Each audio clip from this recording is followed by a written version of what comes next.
Business Lexington is made possible by the Keeneland Association, offering the finest in thoroughbred racing each April and October, along with auctions 4 times yearly in Lexington, Kentucky.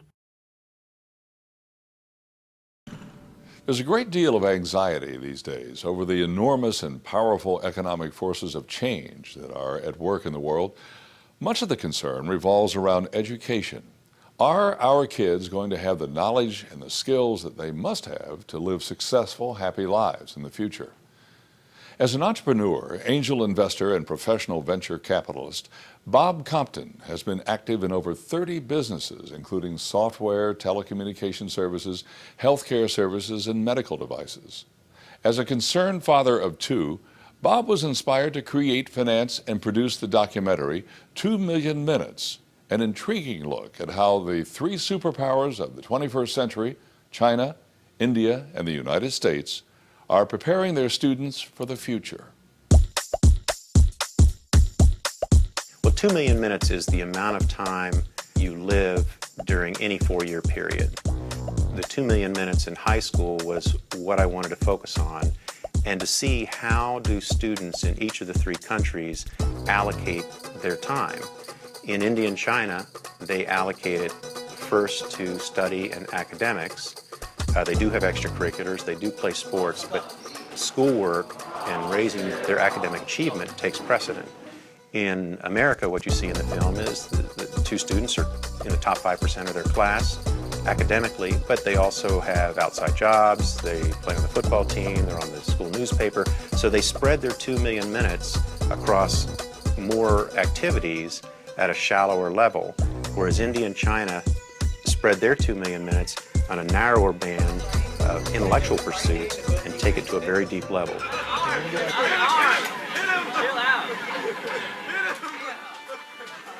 There's a chance that I'll actually have to start putting more effort into schoolwork because that's what people have always told me, because I've always kind of excelled without putting forth a lot of effort. So I know that when I get to college, I'm actually going to have to somewhat start studying for classes a lot more. It looks like the American student's life is like almost a dream. It's like no studying, very light syllabus, and maybe study only when you want to. No, we don't need to do for the second one. For A2, I don't need the line. I need the curve.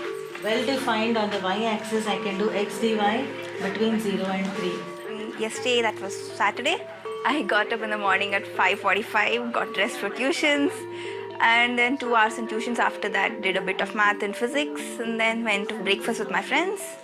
Then after that, straight to school, and I think after another half an hour, we had classes for 3 hours after that, without a break.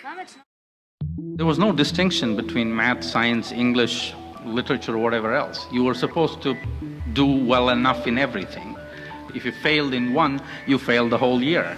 And so it's really a normal expectation that through, let's say, middle school at least, if not beyond, everyone is going to do well. If you go to school, you're going to do well in all subjects.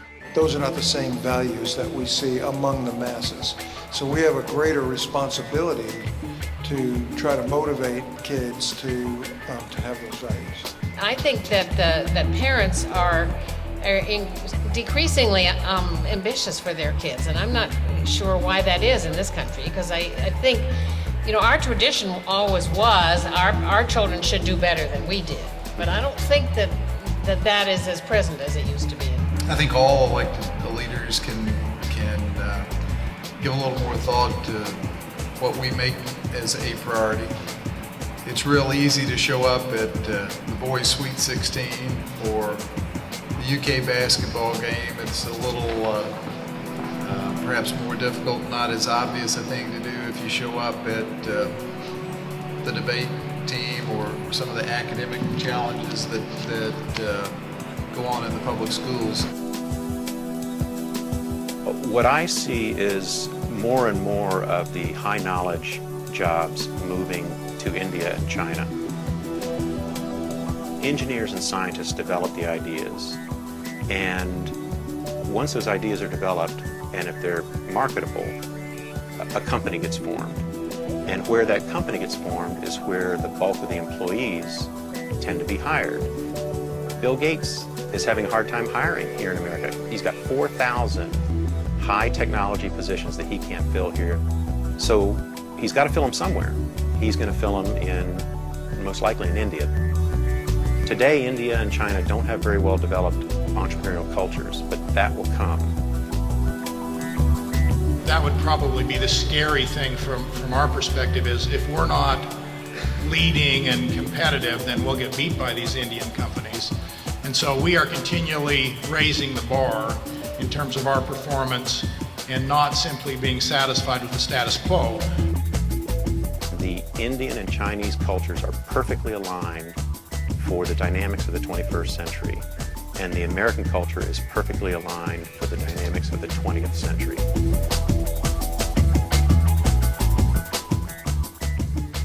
In no small irony, on the day 2 Million Minutes was screened in Lexington, the City Council voted down Mayor Jim Newberry's initiative to create a public-private partnership that would have funded college scholarships in the key 21st century economic development fields of science, technology, engineering, and math.